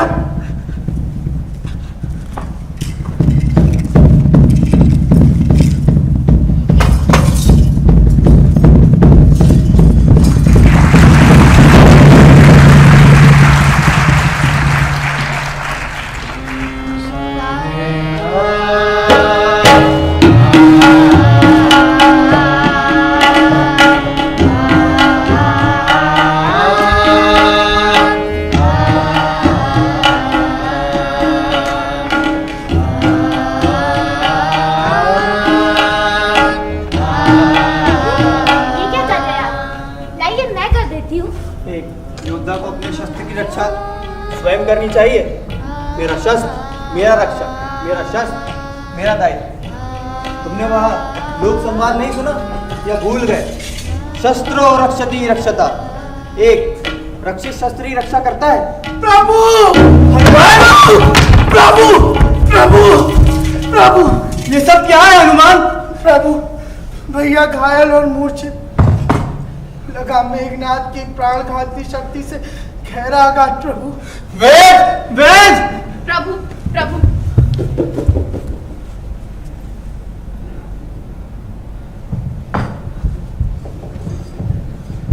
प्रभु, मैंने भैया का परीक्षण किया। मायावी प्राणघातनी शक्ति के आघात से उपजा यह घाव। ये मूर्छा कैसी? मूर्छा गहरी है। चिंता का विषय।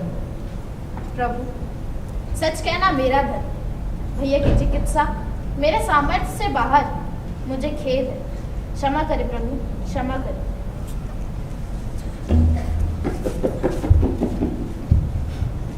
सुबह जिस भावभूमि पर खड़ा था मैं, शाम आते आते सब कुछ बदल गया। प्रभु, ये कैसी लीला, लीला का ये कैसा कटाक्ष। पिता के मृत्यु का कारण राम, सीता के हरण का कारण राम, जटायु के मरण का कारण राम। प्रभु, मैं आज एक भुजाधारी, अब युद्ध की नाव को कौन घेरेगा?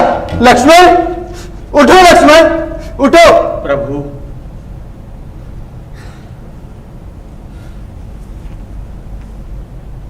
धीरज, धीरज है तो धर्म है, धर्म है तो युद्ध। निराशा के वात्या चक्र से बचो स्वामी। शिखर की निराशा बहुत संक्रामक होती है। आपका समूचा जीवन परीक्षा देते देते बीत गया। एक परीक्षा और, लक्ष्मण मूर्छा भी एक परीक्षा।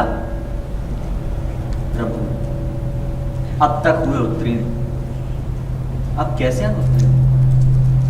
हे केसरी नंदन, साधन का कुछ करो उपाय। हम नहीं असहाय, हम नहीं निरुपाय। महाराज विभीषण, आपकी लंका में एक वैद्य है, आचार्य सुषेण। हाँ तात है, लेकिन तात सुषेण राजवैद्य है। हाँ तो वह पूरी लंका की चिकित्सा व्यवस्था के अधिपति हैं, शासकीय अधिकारी। हाँ तो परंतु आएंगे कैसे? जैसे आप आए ऐसे ही वे भी आएंगे। महाराज, प्रश्न जीवन मूल्यों का है, मूल्यों की संचेतना का है, रघुकुल की वेदना का है। परंतु लाएगा कौन? कोई और नहीं, स्वयं वीर हनुमान। लंका के भूगोल, लंका के खगोल सबसे परिचित, स्थितियों से निपटने निपटाने में सक्षम सर्वदा। हनुमान स्वयं में एक बड़ा समाधान। प्रभु, सेवक तत्पर सत्वर। सुषेण पर मेरा भी एक उपकार प्रचार। लंका दहन के समय प्रभु, मैंने 2 प्रसादों को अग्नि से मुक्त रखा। एक आवास महाराज विभीषण का और दूसरा आचार्य सुषेण का। प्रभु, मेरे जागृत बोध ने संकेता वैद अवध्य, इस कारण तात सुषेण का आवास अग्नि की भेंट नहीं चढ़ा। हनुमान, तुम धन्य, तुम प्रबल, तुम प्रबुद्ध हनुमान। जाओ हनुमान जाओ, आज मेरे सब इष्ट पूर्ण करे तुम्हारे सब अभीष्ट। आज्ञा प्रभु।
मेरा एक छोटा सा आवास अच्छा था।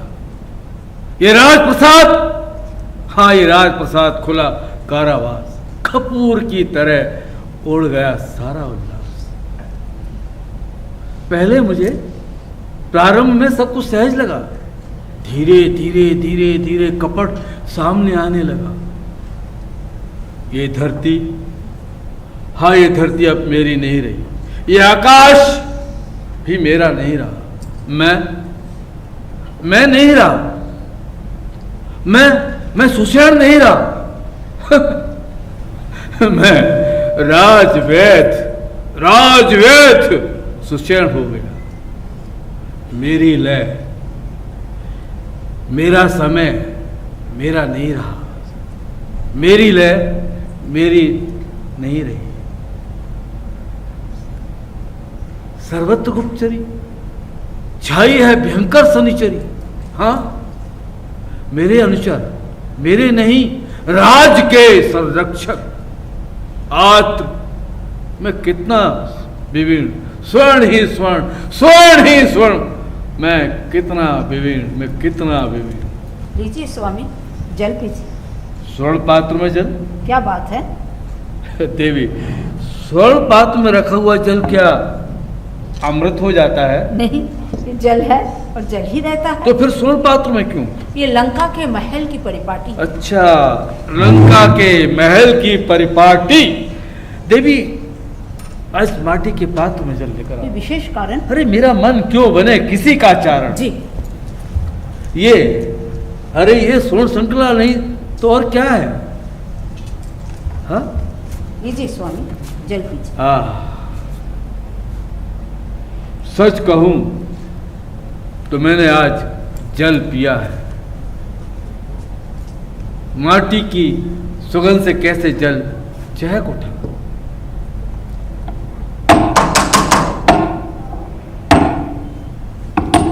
प्रणाम माते, द्वार पर रोगी की दस्तक। उससे कहो प्रतीक्षा करे। आज्ञा। कौन होगा ऐसा में रोगी मेरे द्वारे? मैं जाकर देखती हूँ कौन है और हेतु क्या। कौन है इस समय द्वार पर? एक रोगी। रोगी और ये स्वर? मैं रामदूत, गुप्तचरों के कारण रोगी का विष। माते, आप कौन? मैं सूर्या, आचार्य सुषेण की भारिया। सेवक का प्रणाम करे स्वीकार, यही एक आर्त पुकार। रामदूत, यहाँ इस समय रोगी के वेश में प्रयोजन? रोगी की चिकित्सा माते। रोगी कहाँ? सैन्य शिविर में। सैन्य शिविर में? राम के सैन्य शिविर में। राम के सैन्य शिविर में? जानते हो ये आचार्य सुषेण का प्रसाद है। ज्ञात है माते, पूर्वा पर सब ज्ञात है। पूर्वा पर क्या? माते, जब लंका के सभी राजप्रसाद थे अग्निस्नान, आपको होगा ज्ञात केवल 2 राजप्रसाद थे सुरक्षित। एक आवास महाराज विभीषण का और दूसरा ये आपके स्वामी यशस्वी तेजस्वी आचार्य सुषेण का। ध्यान से देखिए माते, मैं वही हनुमान। ओ, तो वही वीर हनुमान। अब प्रतीक्षा करें, मैं सूचित करती हूँ तत्काल। माते, आचार्य से कहें कि चलना है और चलना ही है। सुनिए स्वामी। कौन है रोगी? रोगी के वेश में रामदूत। रामदूत? हाँ, रामदूत हनुमान। रामदूत हनुमान? हाँ। रोगी के वेश में क्यों? गुप्तचरों के कारण। प्रयोजन? चिकित्सा सहयोग। रोगी कहाँ? सैन्य शिविर में। सैन्य शिविर में? हाँ, राम के सैन्य शिविर में, और कहाँ? और हनुमान यहाँ? यहाँ आपसे है। रोगी कौन? ये मैं पूछ नहीं पाई। पूछना चाहिए था देवी, आपको पूछना चाहिए था। उसने 2 बातें कही और दोनों को मैंने किया रेखांकित। मैं वही हनुमान जिसने आचार्य के प्रसाद को छोड़ दिया था सुरक्षित, और आचार्य को मेरे साथ चलना है, चलना ही है। चलना है, चलना ही है। अरे पहली बात तो उसके अनुग्रह है, दूसरी बात धमकी, विनय धमकी। स्थिति की गंभीरता को समझे स्वामी। तुम समझते क्यों नहीं सूर्या? मैं राजवैद्य और शत्रु के शिविर में मैं क्यों कैसे और क्यों? ये बात ठीक और नहीं नीक। सुनो सूर्या, मैं एक शासकीय अधिकारी, शत्रु के हित में बनना एक साधन राजद्रोह है। धर्म और निष्ठा के विरुद्ध जो हो राजा, उसकी अवज्ञा राजनीति कैसे? शिखर को निरापाद होना चाहिए स्वामी। और फिर यहाँ युद्ध का कारण तो नितांत वैयक्तिक। मैं राजवैद्य हूँ, राजवैद्य। राजनिष्ठा सर्वोपरि। हाँ, आप राजवैद्य हैं। तो फिर राजवैद्य से पहले आप एक वैद्य, आयुर्वेदाचार्य सुषेण वैद्य थे, तो राजवैद्य का पद मिला। आप अपने वैद्य होने की सच को झुठला सकते हैं कैसे? ये बात तो सच है। सच है, सच के अंदर सच। अपने को रचो, अधर्म से बचो स्वामी, अधर्म से बचो। और ये अलंकरण? ये जो अलंकरण अपने आत्मा पर बने, वो जो उसे उतार फेंकिए स्वामी। सूर्य, मैं धुंध के वात्या चक्र में फंसा। द्वंद से निर्द्वंद होना ही पुरुषार्थ। भावना का और भावना से जब हो द्वंद, तब श्रेष्ठ भावना के पक्ष में खड़े हो। और कर्तव्य का भावना से जब हो द्वंद, भावना को नेपथ्य में डालो। कर्तव्य का कर्तव्य से जब हो द्वंद, महत्व को वरीयता दो। महत्व की कसौटी, धर्म अधिष्ठित लोकहित और राज के आचार संहिता का बंधन, और धर्म संहिता के आह्वान जो इस समय राम के पक्ष में है। और महाराज लंकेश का कोप, और हनुमान के, रामदूत हनुमान के कठोरता का कठोर संताप। चलना होगा, चलना ही होगा। बहुत हुआ तुम दोनों का विमर्श। मेरा प्रतिपल बढ़ रहा अमर्ष। विलंब असहाय, शीघ्रता समय की मांग। हनुमान, रामदूत हूँ, रामदूत। राम जैसा व्यवहार चाहिए। मैं आचार्य हूं, अभय हूं। है कैसा? मेरा मेरुदंड सीधा है। सुना हनुमान, मेरे अंतस के कुछ प्रश्न थे, कुछ जिज्ञासाएं थी। और सुना हनुमान, पवन पुत्र, एक चिकित्सक को चिकित्सा से पूर्व, हाँ, एक चिकित्सक को चिकित्सा से पूर्व सहज और सम्यक होना पड़ता है, सहज और सम्यक होना पड़ता है। मेरा निर्णय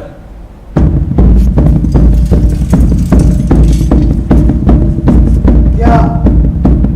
मैं साथ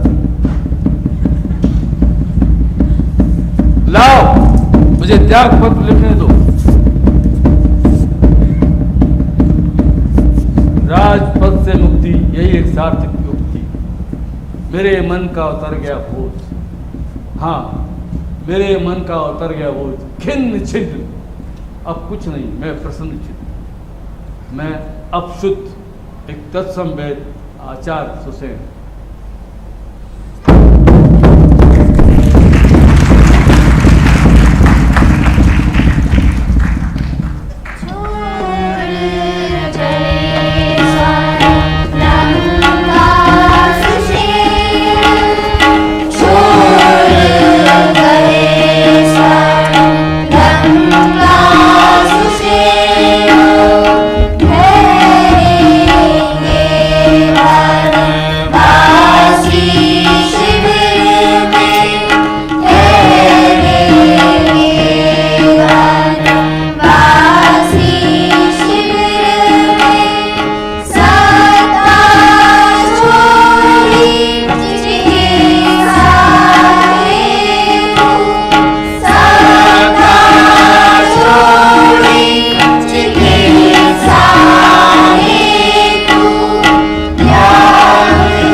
लक्ष्मण, उठो लक्ष्मण, उठो लक्ष्मण, लक्ष्मण। उठेंगे प्रभु, अवश्य उठेंगे। लक्ष्मण केवल मूर्छा में, डोर टूटी नहीं। प्रभु, आंधी आंधी की तरह आती है और आंधी की ही तरह जाती है आंधी, वह ठहर नहीं जाती। ऋषिवन जामवन, हे देवाधिदेव, आज आप अधीन है, दीन है, आपके सारे पुण्य समझते हैं। सीता की मुक्ति का महाराज विभीषण, घटना घटी कैसे? इस पूरी दुर्घटना का कारण मैं हूं स्वामी। भैया लक्ष्मण, आपकी ही प्रतिकृति मेघनाथ ने मुझे देखा तो वह उद्दीप्त हो उठा, उसके भीतर का ज्वालामुखी फूट पड़ा, वह मेरी ओर बढ़ा, मारक शक्ति को ताना, उसने मुझे लक्षित किया। भैया लक्ष्मण ने यह सब देखा और आपलक मेरे सामने आ खड़े, और प्रहार भैया ने अपनी छाती पर झेला। प्रभु, इसलिए आई आज ये जरूरत। लक्ष्मण, तुम धन्य, अपनों की रक्षा के लिए यह अतुल्य बलिदान। हे ईश्वर, विधि का ये कैसा लेख, किसने मेरे स्वामी के भवितव्य को लीला। प्रभु, कर्म की रेखा बड़ी थी, कर्म की मेघ बड़ी नुकी, सब सहना होगा, स्थिर रहना होगा। ऋषिवन जामवन, सीता की मुक्ति का होगा क्या? हे दशरथ नंदन, असुर निकंदन, हम युद्ध जीतेंगे, सीता मुक्त होंगी। हम स्वयं क्षीण प्रबोधन में आसमत, आपने समय समय पर स्वयं हमें प्रबोधा, आप स्वयं विज्ञ पुरोधा। लौटूंगा जब मैं अकेला अयोध्यापुरी, संकित नेत्रों से लोग देखेंगे मुझे। वनवास मुझे मिला था, क्यों सीता को साथ लिए, क्यों लिए लक्ष्मण को साथ? मैं इन सबका अपराधी हूं। आप राम हैं, राम। आपने किसको कहां साथ लिया? सब अपने अपने हित, अपने अपने हेतु हो गए आपके साथ। राम, आप स्वयं जगन्नाथ, कोई कुछ नहीं पूछेगा, ना तुम अपराधी और ना ही अयोध्या न्यायाधीश। स्वामी, मैं पार्थ की विपदा का कारण मैं अभागा स्वामी। महाराज विभीषण, यह आत्मदैन क्यों? सब नियति का है विधान, नियति ही करेगी समाधान। राजीव लोचन, आंख में आंसू नहीं, नहीं, अब और नहीं। आंख में भरो आग। सब प्रश्नों का उत्तर एक, आग, आग, आग। राम अब आग से खेलेगा भाग। प्रभु, मेरा विश्वास अड़ेगा, शुभ होगा। लक्ष्मण की मूर्छा टूटेगी, काल द्वार से ही लौटेगा उल्टे पांव। विजयी होगा राम का हर एक दाव। आज जिन आंखों में आंसू हैं दुख के,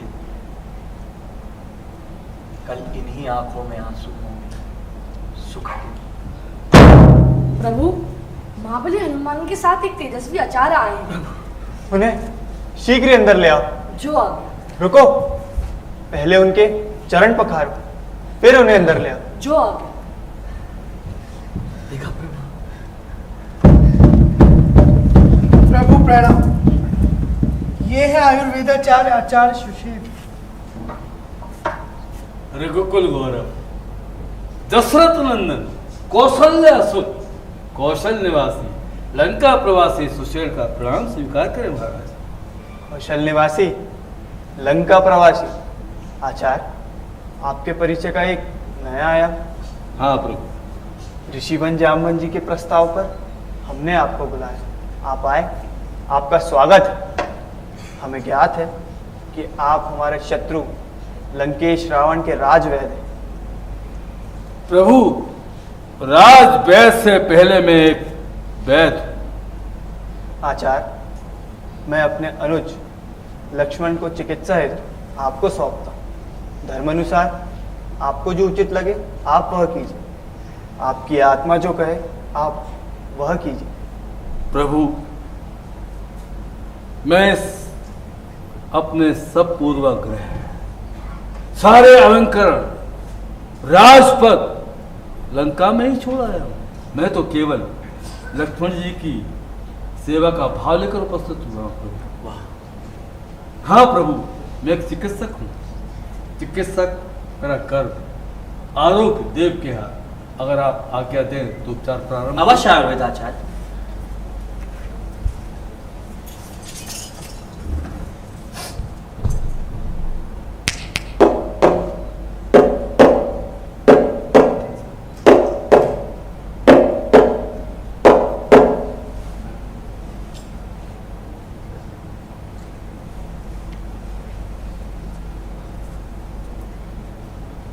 प्रभु,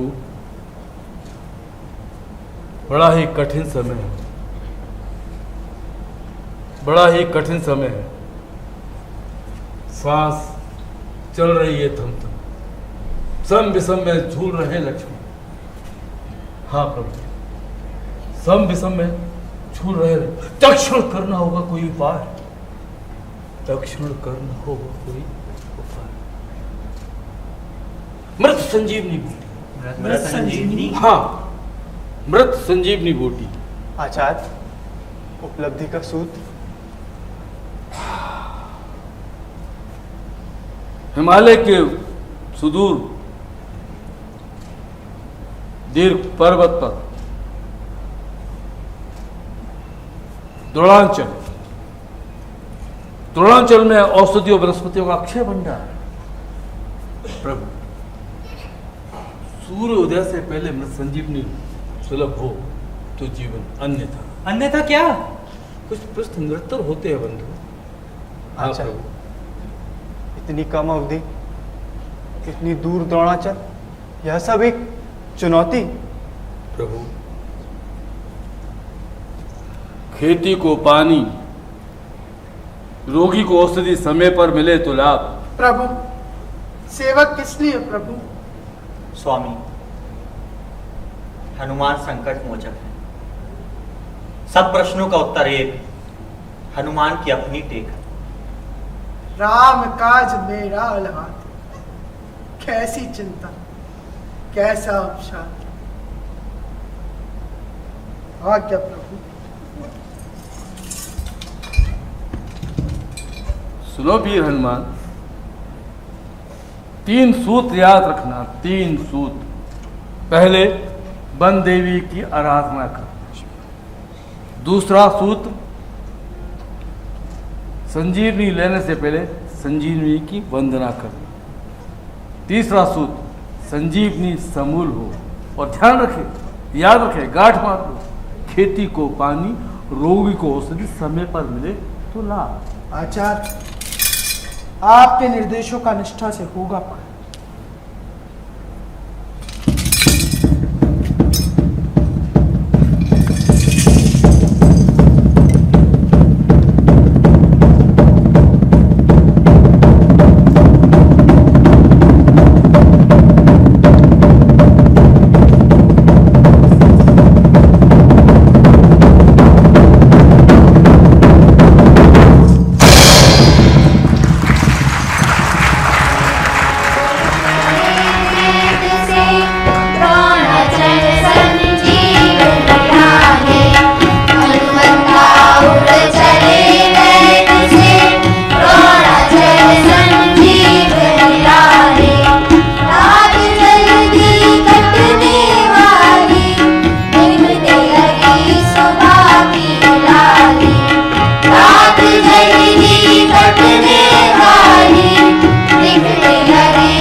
लक्ष्मण की मृत्यु की बात है मिथ्या, केवल मूर्छा में है लक्ष्मण।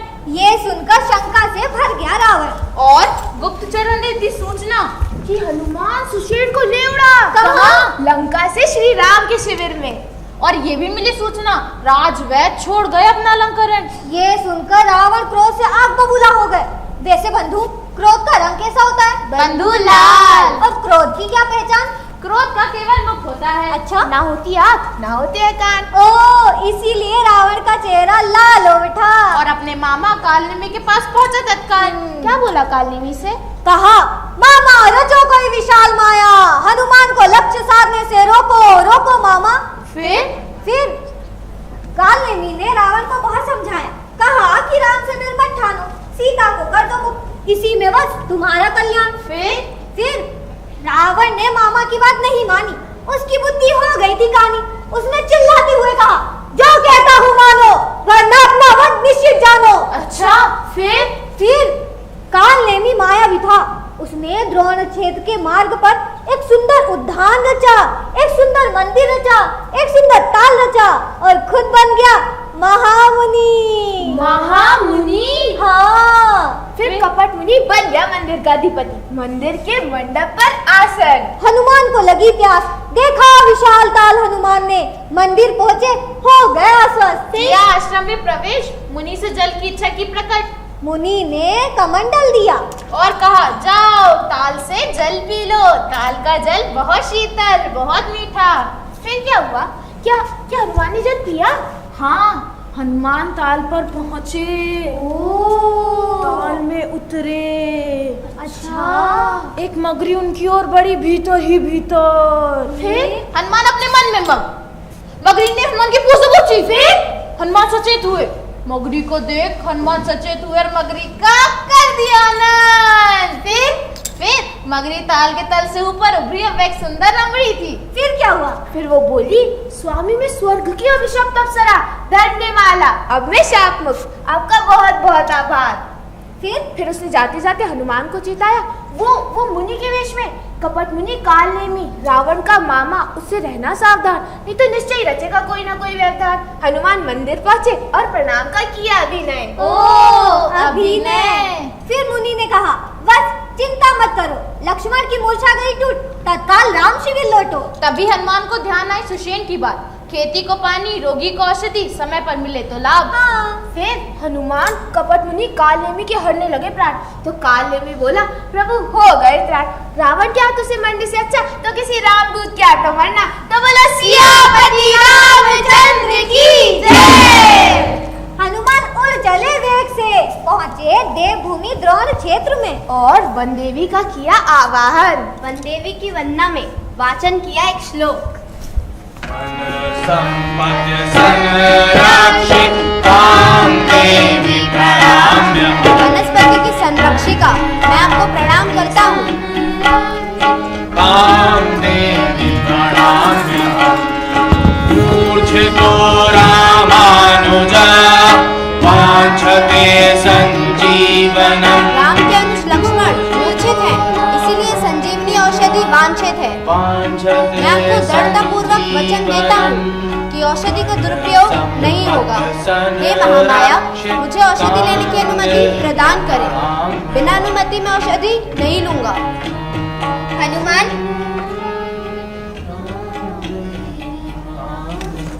माते, आपके सभी अभिष्ट हो सिद्ध, यही हमारा आशीष। औषधि यथा आवश्यकता अवश्य ले, लेकिन हमारे कुछ प्रतिबंध। क्या थे वे प्रतिबंध? संजीवनी का प्रयोग लक्ष्मण मूर्छा के हित होगा। इस औषधि का निजी हित व्यवसायिक रूप में उपयोग नहीं होगा। फिर हनुमान ने क्या कहा? माते, आपके प्रतिबंध मान नहीं अधिमान, मैं रामदूत मान, राम की ओर से वचन बन। हनुमान जाएं और अपने उपयोग की संजीवनी ले। हनुमान खोजते खोजते निर्दिष्ट स्थान पर पहुंचे। संजीवनी की पहचान के लिए दिए थे जो सूत्र, कुछ याद रहे कुछ भूल गए। असमंजस में हनुमान कुछ क्षण के लिए हो गए किंग कर्तव्य विमूढ़। क्या ढूंढ रहे हैं? देवी, संजीवनी का पता बताए। सामने महाबली। यहाँ तो सब चमकती है। सब अलग अलग हैं, सबकी विशेषता अलग है, सबके गुणधर्म अलग है, सबके कार्य अलग हैं। वैसे आपको कौन सी वाली बताई थी? चमकने वाली देवी। ढूंढिए ढूंढो, मिल जाएगी। धन्यवाद देवी।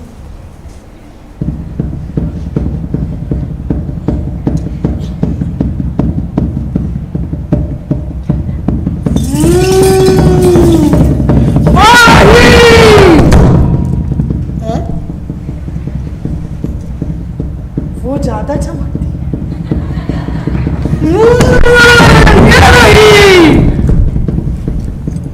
पर वो ज्यादा चमकती नहीं, वो वाली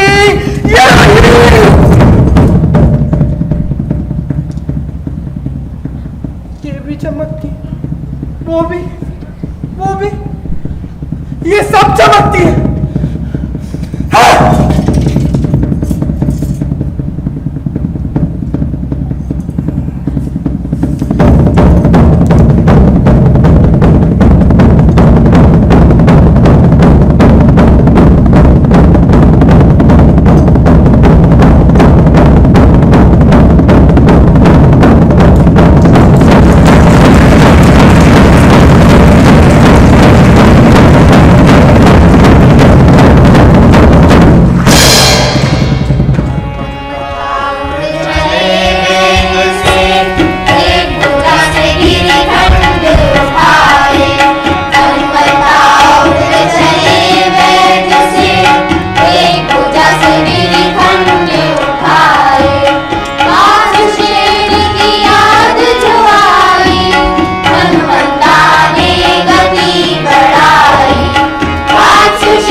नियति की लीला विचित्र। आज एक पंख वाला गरुड़ है राम, आज बिन लौ का दीपक है राम। आज एक पहिए वाला रथ है राम। स्वामी, आप राम हैं, राम। आप अपने राम को ही भूल गए। आप धीरोदति, आप धीरोदात। प्रभु, मैं आपके शिविर में हूं।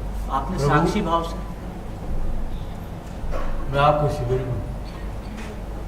मैंने आपको साक्षी भाव से देखा है। मैंने रावण को भी साक्षी भाव से देखा है।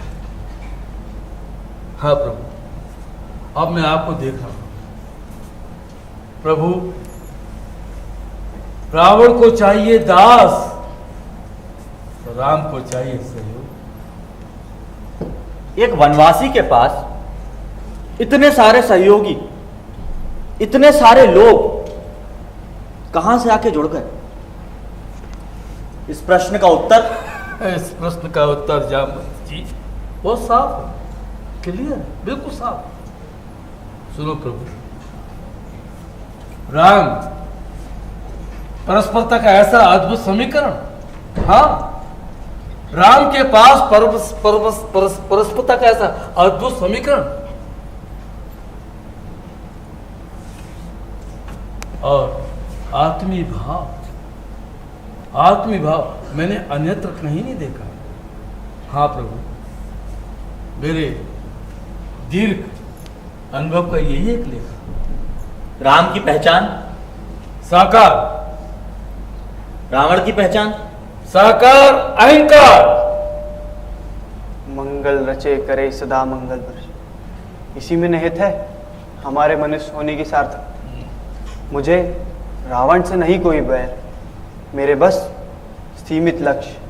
परंतु रावण ने साधु वेश धारण कर किया सीता का हरण, समाज की आस्था का किया शोषण, भगवा वस्त्र को किया लज्जित, हमारी सदियों पुरानी ऋषि मुनि परंपराओं का किया अपमान। प्रभु, सूरदेव सत्य वचन। आचार्य सुषेण, आपके माथे पर पसीना, चिंता की लकीरें, कारण? प्रभु, मैं आपके शिविर में हूं, आपके शिविर में हूं प्रभु। आपने सौंपा है अपना अनुज। मैं पहले द्वंद्व मुक्त था। हाँ, पहले द्वंद्व मुक्त था। अब द्वंद्व के द्वैत ने मुझे घेरा है। कैसा द्वंद्व आचार्य?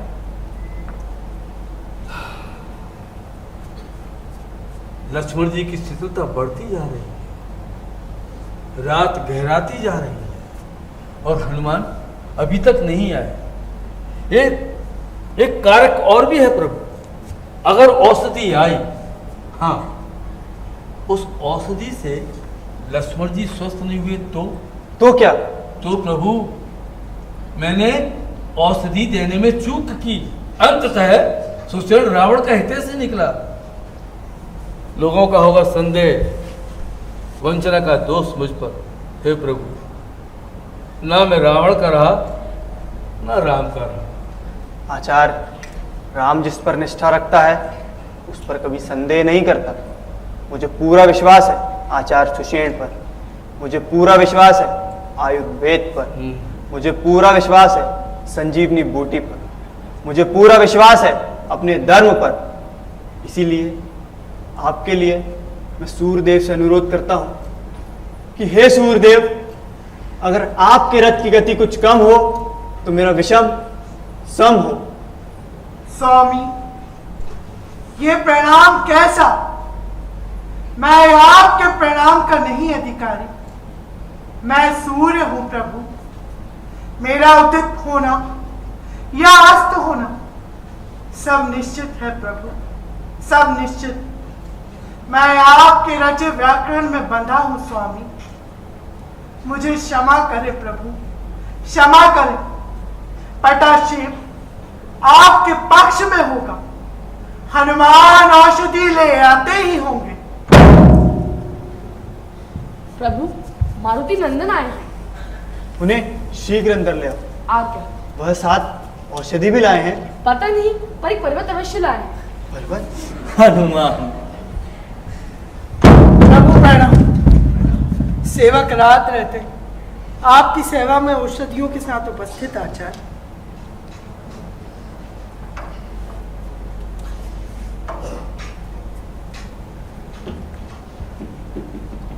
अरे वाह मारुति नंदन, आप तो पूरा पर्वत ही उठा रहा है।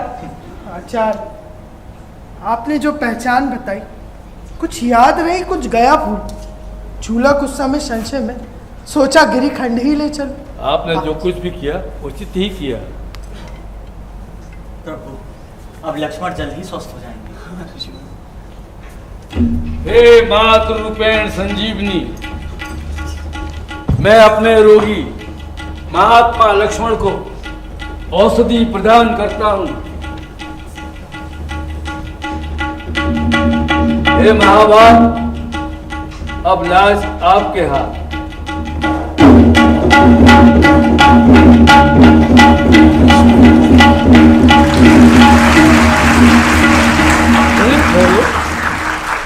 भैया भैया मैं यहाँ और सब लोग यहाँ।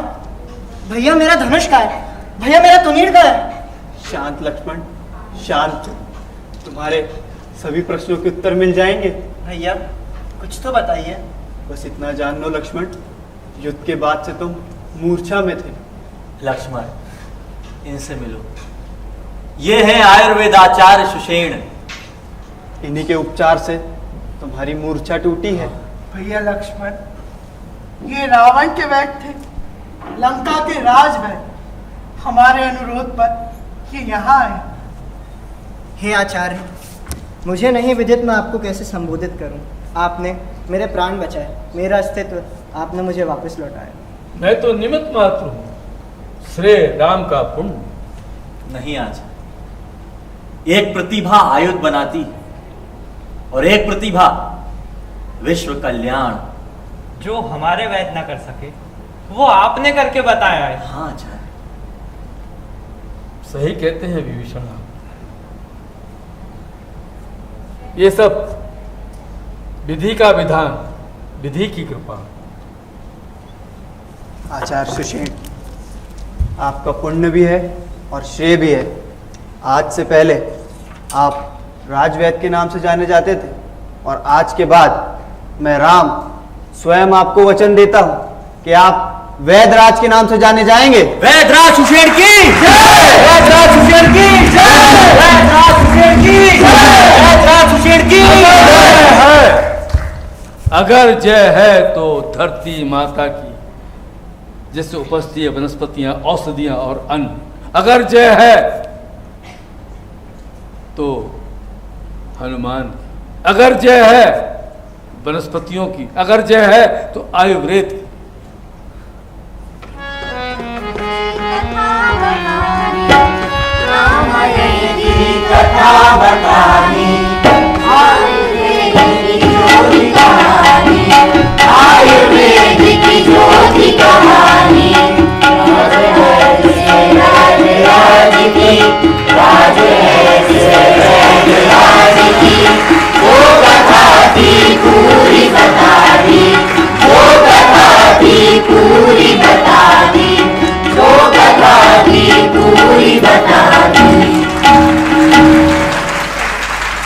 मैं परम श्रद्धेय श्री सिद्ध बाबू जी को मंच पर आमंत्रित करती हूँ सभी कलाकारों के सम्मान के लिए। और आदरणीय देवेंद्र दीपक जी से निवेदन है कि वे भी कृपया मंच पर आएं। कैसी लगी ये प्रस्तुति? बहुत अच्छी।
और अब अर्घ्य कला समिति की ओर से श्री प्रेम गुप्ता जी और श्रीमती वैशाली गुप्ता जी परम श्रद्धेय श्री सिद्धभाऊ जी का सम्मान करेंगे।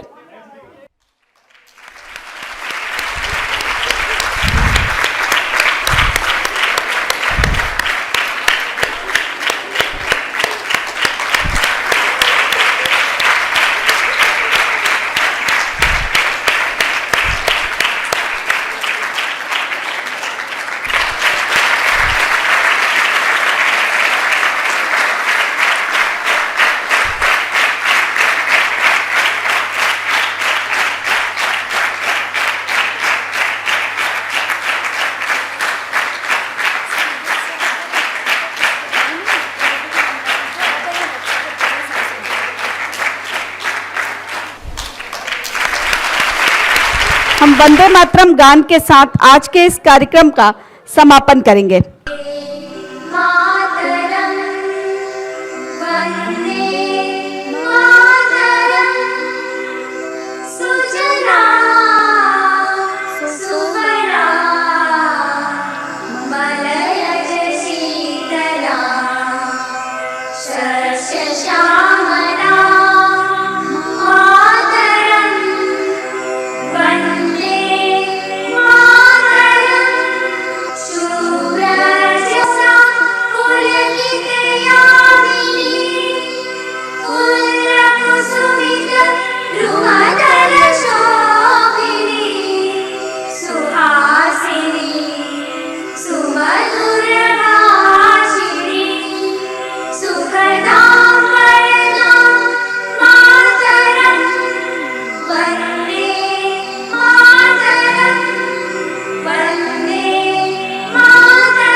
भारत माता की, भारत माता की, भारत माता की।